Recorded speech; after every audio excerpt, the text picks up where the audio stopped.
Welcome back to Mountaineer Rants. And last Thursday, what started with Enter Sandman ended with Country Roads. I'm Paul. This is Terry. We're going to give you a recap today of the Virginia Tech West Virginia football game where West Virginia really took it to Virginia Tech 33-10. Yeah, somebody said that there would be some points and we'd beat them going away, and I remember that from last If week. I knew how to go get my old video, boy, I would quote me a lot because I predicted interceptions, high points, etc. I said 10 points, and 23 is a little bit double than 10, more than double. So I believe I predicted listening. 3 scores, and the experts from Las Vegas and all that, well, they just weren't as smart as us Mountaineers, that's all. Well, if 23 points, if you're Iowa, then, that's 7 field goals and a safety, so that's 8 scores. But anyway, for what it's worth, yes, we enjoyed that. We're not here to Those of you that didn't see the game, the Mountaineers scored first with a field goal, and that was the only scoring in the first quarter. It was a full stadium in Blacksburg. They were excited. With a loud crowd expecting to upset the Mountaineers. I think the line was somewhere between 2 points in their favor to 4 points in our favor, wherever it might be. In the second quarter, the Mountaineers then got on the board with 10 points, but Tech had threw a pass for 7. In the third quarter, it was 3-3. Both teams kicked field goals. And going into the fourth quarter, it looked like a pretty close game. But the Mountaineers took off after that, scoring 17 points and shutting out Virginia Tech and having an interception, a pick six. That added to it. True freshman, Jacoby Spells, too. With the ball on the Tech, inside the Tech 20 at the end of the game, and West Virginia taking a knee and not running up the score. Could have ran up the score, could have scored again if we wanted to, but we didn't. So those of you that didn't see the game, it was a great night to be a Mountaineer, but we'll give you some of the good and the bad. Our recap, in my opinion, was I thought our quarterback, who I have a lot of respect for, C.J. Daniels, I thought he was not his J.T. Daniels. It was not his best game, but he was still good. Although there was a lot of wind going on, and a lot of people talked about the way the wind swirled. So he did play a good, solid game, but he wasn't his spectacular self. So. He spoiled me. I expect him to be so good, and he had a couple of passes that were behind people. He missed 1 or 2. I didn't expect that. CJ, our freshman running back, a freshman, folks, was excellent. He caught 3 passes out of the backfield. He was deliberate in his run game. West Virginia ran on Virginia Tech like a big dog. We were holding our breath pretty tight, though, when he stayed down on the field at one time. And thankfully, it was just a hand problem, and he came back in the game. So, our receiver, Prather, our third most popular receiver, also a youngster, sophomore, had a very good game, very physical game. He's starting to show some of the potential we thought he might have, and he took the heat off of Sam James and Bryce Ford Wheaton. Sam James had a touchdown down the middle of the field. Before half, big one too. Yeah, tough catch, but Daniels threw it right on the money. Daniels threw a beautiful pass down the middle. He had a slant across the middle that he didn't get, and we didn't go to him, in my opinion, as often as we should have. But the coaches know what they're doing, I guess. I don't know. I disagree with coaches all the time. That's pretty normal. That's what fans do. Yeah, but Sam James didn't get a whole lot of catches in that game. Bryce Ford Wheaton didn't get a lot of catches either, and the nerd rating systems rated him low. Yeah. But I thought he had a good game. He drew 2 pass interference penalties, which were indications that they couldn't cover him. And on one other occasion, when the ball probably was going to be intercepted by the Virginia Tech defensive back, he got up and fought with him. The ball ended up squirting out of bounds, called an incompletion, but that would have changed the whole face of the game. They'd have had the ball, and it would have changed our routine. It was a big play. He played defender as a receiver and got the ball away from the Tech guy. So it was a big play. It's a little thing. You won't see that on a PFF rating, but those are the kind of plays that win games. Our tight ends still need to learn to catch the ball. O'Loughlin missed a touchdown, turned into a field goal, and it was right in his hands. He was open. Mr. Mathis, our go-to running back, he still shops too much, and he spins and somersaults and dives, and he had a fumble and they promptly sat him took him down out of and, the game, and went to Donaldson and Justin Johnson, Justin JJ. Johnson, who is another baby. He's either a freshman or a sophomore. redshirt. I think redshirt's freshman, but anyway, I'm sorry. Forget Yeah, it. the red shirt and all that. He's a baby. He's another young back. We have young backs in our backfield. But I thought he came into his own. I thought he looked pretty good. He holds onto the ball. He had a nice spurt of speed.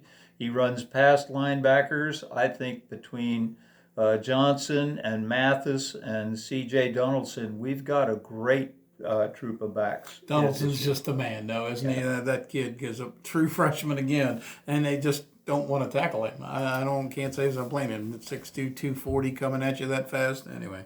But let's not forget to praise our offensive line. Yes. Our offensive line was excellent. There was good pass protection for JT, and by the second half, they were opening nice holes for our running backs. I mean, nice holes.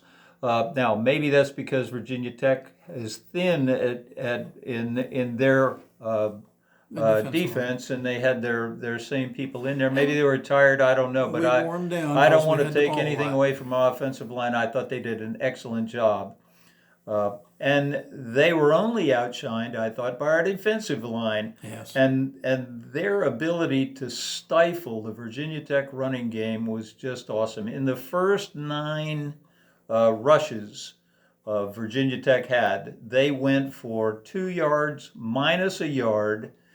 2 yards, 2 yards, no yards, 2 yards, no yards, no yards, and minus 2 yards. And they went for it a couple of times on 3rd and short and 4th and short, and we stuffed them. You're not going to sustain drives if you can't run the football. And when I saw at halftime they couldn't run the football, I was thinking good things. But we didn't get a whole lot of pressure on the quarterback. I think that's because we had our big boys in there. We had Mr. Martin in there at defensive end instead of Taj. Taj came in the 4th quarter and did get a sack. Martin is, again, another baby. I think he's a freshman. And sophomore, maybe. Redshirt, whatever. Yeah, but he's a young man. Very good job as a defensive lineman. He worked his way into the line. I thought to their credit that we only rushed 3 people a lot of time and seemed to play a lot of coverage, and I think that's a function of maybe we feel we're a little weak in the secondary, possibly. I don't know. Last year we lost our nose guard, Mesidor, who transferred out. We've replaced him with another baby, Jordan Jefferson. And Jordan Jefferson had an excellent game. Big 4th down stop, on 4th and 1. Forgive me, keep interrupting, but that was a game changer. That changed momentum in the game. They were down in our red zone. If Virginia Tech is good at all, we've got a very good defensive line. A very good defensive line. Now maybe they had a bad day. Maybe they're not good. We'll see. I thought our defensive line did pretty good against Pitt. Pitt's a ranked team. Mm-hmm. I thought our kicking game was good, even in a bad wind. And again, I would have called different plays. I would have passed more down the middle. I thought I liked the tunnel screen. They tried it early. They stopped doing it. They intercepted it last year up there, and maybe we were afraid to run it. I don't know. But I thought some plays were predictable. I thought when we threw for the corner at one point to Bryce Ford, I think everybody in the stadium knew we were going to do that. I thought our running plays were predictable. But some of the plays that were predictable worked, and then we just dropped it or whatever. Then the coaches stuck with the game plan. As to the bad, our special teams are still weak. Reese Smith dropped another punt, and we were just lucky that it was knocked out of bounds, so that it didn't go to a turnover. Tech had a guy right there; he just didn't cover it, and he knocked it out of bounds. Or else that's another game-changing moment. And he's the one that dropped the punt in Kansas and gave the ball to Kansas. Otherwise, we win that ball game too. Now again, that was rain. He was looking up into the rain, but Reese Smith has had 2 drop punts now. What good does it do to have a guy who can run well if they don't catch the damn ball? It's time to put Garrett Green back there to return kicks. I really like that idea. Where you're going to keep hearing that idea on Mountaineer Rants. So catch the ball. We also had a couple of other breaks on the one punt while we were deking them over in the middle. The ball scooted out of bounds. I thought at the 1 yard line. The ref said it went in as a touchback. That was helpful because we got it on the 20 and we moved the ball, other than having to protect our goal line. It did hit the pylon, so that's officially out of bounds. That's a touchback. So. Yeah, that was bad. And we played close enough that we needed help from Virginia Tech, and Virginia Tech was bad. Virginia Tech has not beaten a non-conference Power 5 opponent in 5 years. The last time they beat a non-conference Power 5 was us in Landover, Maryland, years ago. They've had a long skid. That's hard to believe, but you know, I mean, think about it. That's true, and we were at that game too. We had a chance to win that game, but anyway, we needed Virginia Tech penalties, and they gave them to us. They gave them to us. They had 15 penalties for 132 yards, and we had 6 penalties, but that's for 69 yards. That's manageable. We're getting a little better. Yeah. Theirs hurt them. They had mistakes. At one point, their quarterback hits the receiver, and it bounces off his head. Yeah. It bounces off his helmet. Oh, and they had drives where they jump off sides, and then they had to delay a game, and then it was like 3rd and 23, and I'm thinking, man, that looks like us. They had us 4th and long, and their linebacker roughs our passer, which was a little questionable. It was a little shaky, but there was some other shaky. We had our defensive secondary. We had to, years ago we used to have what we called 3rd and Daniels. We had a cornerback named Daniels, and when it was 3rd and long, we knew they were going to throw to Daniels' area, and they completed it because Daniels was just pathetic in his coverage. Well, we've got another Daniels. I won't mention his name. This one we're going to give him another game, but he actually fell down on one play. His man is running wide open loose, and their quarterback, a Marshall guy, can't hit his man wide open with nobody covering him. By the way, one of the things they said is, that guy always wanted to throw a touchdown pass at WVU. Well, he did. He threw one to Jacoby Spells. So there you go. So he threw it to one of our guys. That was our pick six. At least 2 other times he had our secondary beat, wide open, and he couldn't hit his man, even though we weren't getting a lot of pressure. Whatever kind of prayers or thoughts or healing powers you might have, send them to Charles Woods. Charles, we need you back in that secondary, buddy. We need you back. Charles Woods is our cornerback, maybe the best cornerback in the Big 12. We lost him in the first series of the Pitt game, the first game. He's injured. We don't know a whole lot about it, but we need him back in there because that'll change a whole lot of stuff. That'll change a whole lot of stuff. I thought the refs were a little inconsistent in their calls. I don't think it went one way or the other, but I thought pass interference calls were made for calls that were clearly not catchable. If you watched any college football on Saturday, you'd say Thursday night it seemed like the flags were all over the place. Saturday, if you watch those games, they weren't calling anything. There weren't any penalties. And even in our game, there was only one review, and that was the targeting on, which was clearly targeting on C.J. Donaldson. So I don't know. And let's rant about that for a moment. If you're going to call something, be consistent about it. That's where if you're going to let the passer and the defender push each other around, don't start calling pass interference in the 4th quarter. Let them push each other around the whole game. If you don't want them to push each other around, then start calling it early so they understand what they can get away with. There's nothing worse than players believing they can do something and it's okay, and then a ref cracks and then change it. Yeah, that's awful. That's like an inconsistent umpire in baseball. That's the same kind of thing. Right, exactly. I thought our coaches were a class act. Absolutely.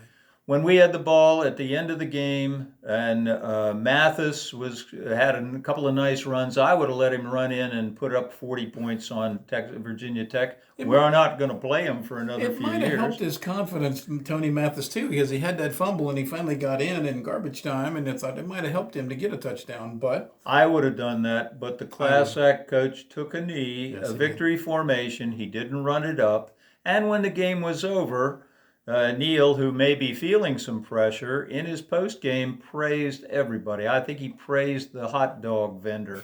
He praised the other team. He praised all his players, even some of the ones that had average games. He praised the other coach. He praised the special teams. He even thanked his own staff. He spread it around. He didn't take a bow and say, "This is what I did." He spread it around. It's a class act. And to your point, We don't play. You had said it. I interrupted. I think when we don't play Virginia Tech in the near future, so we've got the Black Diamond Trophy in our trophy case for a while because there's nothing scheduled. So he didn't have to be nice to them. He might not be the coach at WVU. Brent Pry might not be at Virginia Tech. Who knows? It was an ACC team. We We may never see. We may not see him for 10 years. Who cares? Run it up and get the extra points. Impress the people that just see the score. But he didn't do that. Keeping with that class act, I think Virginia Tech is building the program the right way. He started it. That coach is going to be a good coach. I'm a fan of his. If they hang on. He's building a defense and then a special team and then an offense. It works in that sequence if you're building a program. He's got a defense. He's got pretty good special teams. He's recruiting offense. He needs to build an offensive line. You can't add strength and weight in 1 year. You got to do that in a weight room. I think that's going to be a pretty good team eventually. I think so too. I think he's a good them coach. And West Virginia, if they play consistent and keep improving, they have a chance to be. Special. Unless you have something to add, I then have a message for the fretters out Please, let's hear what you got to say about the fretters. there. If you know what fret means, not on a guitar. We're talking about people that worry. Hand wringers, spoiled hand wringers. One of the first weeks, Nebraska lost to a low-level team, ended up firing their coach. Notre Dame lost to Marshall. They're still struggling. Texas A&M lost to Appalachian State. A whole lot of people running around wanting Neil Brown's scalp. The fretters, that's what they do. Well, this past week, Miami, a darling of the ACC, who was ranked 13th when they were beaten by a ranked Texas A&M, who was 17-9, they just lost 45-31 to Middle Tennessee State in week 4. Their coach is Mario Cristobal. Their coordinator, their offensive coordinator, Josh Gaddis, they're catching a lot of grief. They were thought to be the only serious challenge to Pitt on Pitt's schedule, by the way. And Pitt was scheduled to beat everybody other than Tennessee. They lost to Tennessee, but it looks like Pitt could remain undefeated based on the way the ACC in the conference. They could win every game in their conference. Yes, and now it looks like Miami is not going to be that good. Arkansas, the perennial darling of the SEC, they fell. They beat Tennessee. They beat Cincinnati the first week, and then they beat South Carolina and Missouri State. They fell to Texas A&M by 2 points. Oh my goodness, if you saw that poor kid hit the top of the goalpost. I've never seen that happen in the 40, 50 years I've been watching football. But they did lose to Texas A&M. Who did Texas A&M lose to? Texas A&M lost to Appy State. Hey, they're Mountaineers too, aren't they? Yep. They had beaten Miami and Arkansas, but they fell to Mountaineer Appy State. So Arkansas had a bad day. But let's not stop there. Texas and Oklahoma, the darlings of the Big 12. that are leaving to go to the SEC. The Cadillacs of the Big 12. The only teams ever mentioned to be in the national championship hunt out of the Big 12 that are heading to the SEC for big bucks, they both lost. Texas lost to Texas Tech. Oklahoma lost to Kansas State. At home in Oklahoma. They lost 41-34. And Kansas State, by the way, has owned them 3 of the last 4 years. I don't know what they're doing, but Kansas State seems to beat Oklahoma all the time. Maybe that's why they're leaving to go to the SEC. Texas did what Texas frequently does. At one point, they were ahead going into the fourth quarter, but they lost in overtime when their running back fumbled the ball, and then a field goal beat them. So who does West Virginia play next week? Oh, that's right. We play Texas. We've got some more thoughts on Texas Tech. Well, that'll be the watch next that one, yeah. stuff. But once again, those of you who, after a bad day, they want to quit their job, divorce their wife, fire their coach, or start rooting for the other team, remember, fretters, everybody has a bad week. These big teams are doing it. As a matter of fact, this is not on. I don't know who I would put in the top 5 anymore. Georgia. Georgia belongs there, but I don't know. Georgia didn't play very well this weekend. We give up 22 points to some nobody team. So it's getting a lot more even. Now the NIL is going to take all that away. The rich will be the richer, but maybe it's parity. Let me tell you what. Give us your ideas on this. I want to say Mountaineer fans are pretty smart. We've got Absolutely. subscribers. For example, Mr. Pisacchio has given us some notifications. Mr. Pisacchio, Steve, you clearly know something about football, and Great insight. I agree with some of what you say, so I'm very impressed for that reason. Great insight, Steve. Steve Castile is a subscriber. Craig Hensland is a subscriber. Mike King. Oh Guys, yeah. give us your thoughts. Tell me Tom where you think we're Clem, wrong. Tom Clem, Richard Downing. Yeah. Some of these subscribers write to us, tell us exactly. And forgive me again, but I keep in Respond on YouTube. Hit the bell, I understand, if you want to see notifications. notifications. Respond on Facebook. Mountaineer Rants is on Facebook, or just email us at mountaineerrants.com. By the way, Sexy Juice, I appreciated your comment. We'll talk about that another time. And then we're supposed to tell you to like and subscribe. Go ahead and like and subscribe. And share too. Send that out. Share that out with somebody else you know. We'll give you more on the Texas preview coming up soon. Thank you. Thank you very much.